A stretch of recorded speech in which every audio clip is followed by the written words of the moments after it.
ಯಕ್ಷಧ್ರುವ ಪಟ್ಲ foundation trust registered Mangaluru ಇದರ ಆಶ್ರಯದಲ್ಲಿ June 1ರಂದು Adyar ಗಾರ್ಡನ್ನಲ್ಲಿ Yakshadhruva ಪಟ್ಲ ದಶಮ ಸಂಭ್ರಮ 2025 ರಾಷ್ಟ್ರೀಯ ಕಲಾ ಸಮ್ಮೇಳನ ನಡೆಯಲಿದೆ ಎಂದು ಪಟ್ಲ ಸತೀಶ್ ಶೆಟ್ಟಿ ಸೋಮವಾರದಂದು ಸುದ್ದಿಗೋಷ್ಠಿಯಲ್ಲಿ ತಿಳಿಸಿದ್ದಾರೆ.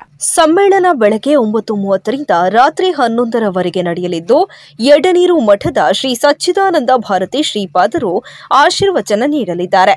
ವಿಧಾನಸಭಾಧ್ಯಕ್ಷ ಯುಟಿ ಖಾದರ್ ಕಾರ್ಯಕ್ರಮ ಉದ್ಘಾಟಿಸಲಿದ್ದು, ಸಭಾಧ್ಯಕ್ಷತೆಯನ್ನ ಉದ್ಯಮಿ ಶಶಿಧರ್ ಬಿ ಶೆಟ್ಟಿ ವಹಿಸಲಿದ್ದಾರೆ. ಬೆಳಗ್ಗೆ 11 ಗಂಟೆಗೆ ಆಳ್ವಾಸ್ ಶಿಕ್ಷಣ ಸಂಸ್ಥೆಯ ಅಧ್ಯಕ್ಷ ಡಾ ಎಂ ಮೋಹನ್ ಆಳ್ವಾರ್ ಅವರ ಉಪಸ್ಥಿತಿಯಲ್ಲಿ ಕನ್ನಡ ಮತ್ತು ಸಂಸ್ಕೃತಿ ಇಲಾಖೆಯ ಸಚಿವ ಶಿವರಾಜ್ ತಂಗಡಗಿ ರಾಷ್ಟ್ರೀಯ ಕಲಾ ಸಮ್ಮೇಳನವನ್ನು ಉದ್ಘಾಟಿಸಲಿದ್ದಾರೆ. ಡಾ ಮೋಹನ್ ಆಳ್ವಾರ್ ಅವರ ನಿರ್ದೇಶನ ಮತ್ತು ಸಂಯೋಜನೆಯಲ್ಲಿ ಭಾರತದ 8 ಶಾಸ್ತ್ರೀಯ ಕಲೆಗಳ ಪ್ರದರ್ಶನ, ಯಕ್ಷಗಾನ ಹಾಗೂ ಭಾರತೀಯ ಕಲೆಗಳ ಛಾಯಾಚಿತ್ರ ಪ್ರದರ್ಶನ ನಡೆಯಲಿದೆ ಎಂದರು. ಮಧ್ಯಾಹ್ನ 1ಕ್ಕೆ ನಡೆಯುವ ಸಭಾ ಕಾರ್ಯಕ್ರಮದಲ್ಲಿ ಪೇಜಾವರ ಮಠದ ಶ್ರೀ ವಿಶ್ವಪ್ರಸನ್ನ ತೀರ್ಥ ಸ್ವಾಮೀಜಿ ಆಶೀರ್ವಚನ ನೀಡಲಿದ್ದಾರೆ. ಎಂಆರ್ಜಿ ಗ್ರೂಪ್ನ ಸಿಎಂಡಿ ಡಾ ಕೆ ಪ್ರಕಾಶ್ ಶೆಟ್ಟಿ ಸಭಾಧ್ಯಕ್ಷತೆ ವಹಿಸಲಿದ್ದಾರೆ. ಸಮಾರಂಭಕ್ಕೆ ಖ್ಯಾತ ಕ್ರಿಕೆಟ್ ಆಟಗಾರ ರೋಹಿತ್ ಶರ್ಮಾ ತಾರಾ ಮೆರುಗು ನೀಡುವ ನಿರೀಕ್ಷೆ ಇದೆ ಎಂದರು. ಸಂಜೆ 5:30ಕ್ಕೆ ಸಮಾರೋಪ ಸಮಾರಂಭ ನಡೆಯಲಿದೆ. ಒಡಿಯೂರು ಕ್ಷೇತ್ರದ ಶ್ರೀ ಗುರುದೇವಾನಂದ ಸ್ವಾಮೀಜಿ ಆಶೀರ್ವಚನ ನೀಡಲಿದ್ದಾರೆ. ಉಪಮುಖ್ಯಮಂತ್ರಿ ಡಿಕೆ ಶಿವಕುಮಾರ್ ಉಪಸ್ಥಿತಿಯಲ್ಲಿ ಮುಂಬೈ ಹೇರಂಬ ಇಂಡಸ್ಟ್ರೀಸ್ನ ಸಿಎಂಡಿ ಡಾ ಕನ್ಯಾರ ಸದಾಶಿವ ಶೆಟ್ಟಿ ಸಭಾಧ್ಯಕ್ಷತೆ ವಹಿಸಲಿದ್ದಾರೆ. ಸಮಾರಂಭದಲ್ಲಿ ವಿವಿಧ ಕ್ಷೇತ್ರಗಳಲ್ಲಿ ಸಾಧನೆಗೈದವರನ್ನ 2025ರ ಯಕ್ಷಧ್ರುವ ಕಲಾಗೌರವ ನೀಡಿ ಗೌರವಿಸಲಾಗುವುದು ಎಂದು ಪಟ್ಲ ಸತೀಶ್ ಶೆಟ್ಟಿ ಹೇಳಿದರು.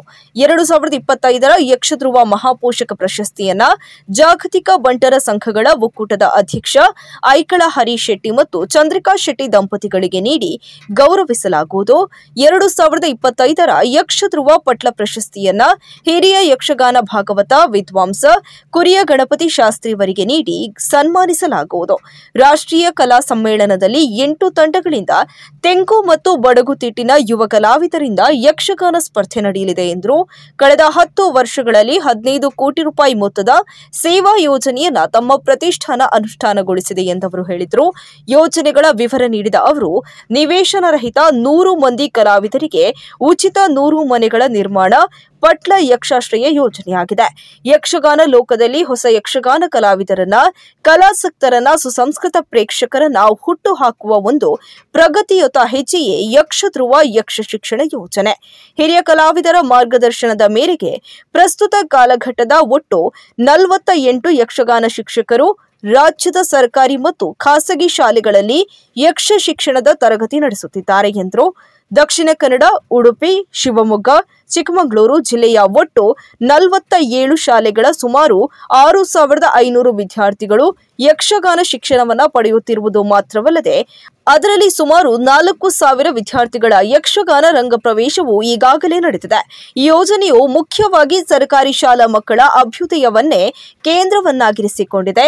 ಶಿಕ್ಷಣ ಇಲಾಖೆಯ ಅನುಮತಿಯೊಂದಿಗೆ ಶಾಲಾ ಅವಧಿಯಲ್ಲಿ ಶಾಲಾ ಶಿಕ್ಷಣದ ಅಂಗವಾಗಿ ಯಕ್ಷ ಶಿಕ್ಷಣದ ತರಗತಿಗಳು ನಡೆಯುತ್ತಿದ್ದು, ಯಕ್ಷಗಾನ ಕಲೆಯ ಮೂಲಕ ಸಂಸ್ಕೃತಿ ಮತ್ತು ಭಾಷೆಯ ಉಳಿವು ಬೆಳವಣಿಗೆಯತ್ತ ಯೋಜನೆ ಮುಖ ಮಾಡಿದೆ. ಯಕ್ಷಗಾನ ಕಲೆಯ ಅಭ್ಯಾಸದಿಂದಾಗಿ ವಿದ್ಯಾರ್ಥಿಗಳ ದೈಹಿಕ ಮತ್ತು ಮಾನಸಿಕ ಆರೋಗ್ಯ ಅಭಿವೃದ್ಧಿಯ ಜೊತೆಗೆ ಮಕ್ಕಳಲ್ಲಿ ಆತ್ಮಸ್ಥೈರ್ಯ ಉದ್ದೀಪನವಾಗಲಿದೆ ಎಂದರು.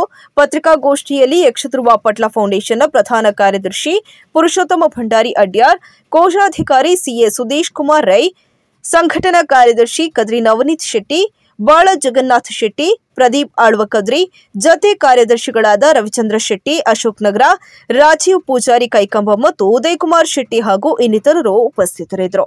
10ನೇ ವರ್ಷದ ಸಂಭ್ರಮ ದಶಮಾನೋತ್ಸವ ಕಾರ್ಯಕ್ರಮ ಇದೇ ಮಂಗಳೂರಿನ ಅಡ್ಯಾರ್ ಗಾರ್ಡನ್ನಲ್ಲಿ ನಡೆಯಲಿಕ್ಕಿದೆ. ಬೆಳಿಗ್ಗೆ 8 ಗಂಟೆಯಿಂದ ಬೇರೆ ಬೇರೆ ಸಾಂಸ್ಕೃತಿಕ ಕಾರ್ಯಕ್ರಮಗಳು ಮತ್ತು ಸಾಮಾಜಿಕ ಚಾರಿಟಿಯ ಕಾರ್ಯಕ್ರಮಗಳು ನಡೆಯುತ್ತದೆ. 9:15 ಗಂಟೆಗೆ ಬೆಳಗಿನ ಉದ್ಘಾಟನಾ ಸಭಾ ಕಾರ್ಯಕ್ರಮ, ಅದರ ಅಧ್ಯಕ್ಷತೆಯನ್ನು ನಮ್ಮ ಮಹಾದಾನಿಗಳಾದಂತಹ ಶಶಿಧರ್ ಬಿ ಶೆಟ್ಟಿ ಬರೋಡ ಇವರು ವಹಿಸಲಿದ್ದಾರೆ. ಆನಂತರ ಅನೇಕ ಗಣ್ಯಾತಿಗಣ್ಯರು ಅದರಲ್ಲಿ ಪಾಲ್ಗೊಳ್ಳಲಿಕ್ಕಿದ್ದಾರೆ. ನಂತರ ಡಾಕ್ಟರ್ ಎಂ ಮೋಹನ್ ಆಳ್ವ ಅವರ ನೇತೃತ್ವದಲ್ಲಿ, ಅವರ ಪ್ರಾಯೋಜಕತ್ವದಲ್ಲಿ 11 ಗಂಟೆಗೆ ಸರಿಯಾಗಿ ರಾಷ್ಟ್ರೀಯ ಕಲೋತ್ಸವ ಕಾರ್ಯಕ್ರಮ ಆರಂಭಗೊಳ್ಳುತ್ತದೆ. ಅದರ ಸಂಪೂರ್ಣ ನೇತೃತ್ವವನ್ನು ಡಾಕ್ಟರ್ ಎಂ ಮೋಹನ್ ಆಳ್ವರು ವಹಿಸಲಿದ್ದಾರೆ. ಅದರ ಉದ್ಘಾಟನೆಗೆ ನಮ್ಮ ಮಾನ್ಯ ಕನ್ನಡ ಸಂಸ್ಕೃತಿ ಇಲಾಖಾ ಸಚಿವರಾದಂಥ ಶಿವರಾಜ್ ತಂಗಡಿಗೆ ಇವರು ಆಗಮಿಸಲಿಕ್ಕಿದ್ದಾರೆ. ಆನಂತರ ಅದು ಮುಂದುವರಿದು ಅದರ ಮಧ್ಯದಲ್ಲಿ ಬೇರೆ ಬೇರೆ ಟ್ರಸ್ಟಿಗಳ ಗೌರವಾರ್ಪಣೆ, ಆಮೇಲೆ ಕಲಾ ಗೌರವದ ಗೌರವಾರ್ಪಣೆಗಳೆಲ್ಲ ನಡೆಯಲಿಕ್ಕಿದೆ. ಮಧ್ಯಾಹ್ನದ ಸಭಾ ಕಾರ್ಯಕ್ರಮದ ಅಧ್ಯಕ್ಷತೆಯನ್ನು ನಮ್ಮ ಮಹಾದಾನಿಗಳಲ್ಲಿ ಓರ್ವರಾದಂತಹ ನಮ್ಮ ಹೆಮ್ಮೆಯ ಡಾಕ್ಟರ್ ಕೆ ಪ್ರಕಾಶ್ ಶೆಟ್ಟಿ ಅವರು ವಹಿಸಲಿಕ್ಕಿದ್ದಾರೆ, MRG ಗ್ರೂಪ್ಸ್ನ ಚೇರ್ಮನ್. ಆಮೇಲೆ ಬೇರೆ ಬೇರೆ ಗಣ್ಯರು ದಾನಿಗಳೆಲ್ಲ ಆ ಕಾರ್ಯಕ್ರಮದಲ್ಲಿ ಪಾಲ್ಗೊಳ್ಳಲಿಕ್ಕಿದ್ದಾರೆ.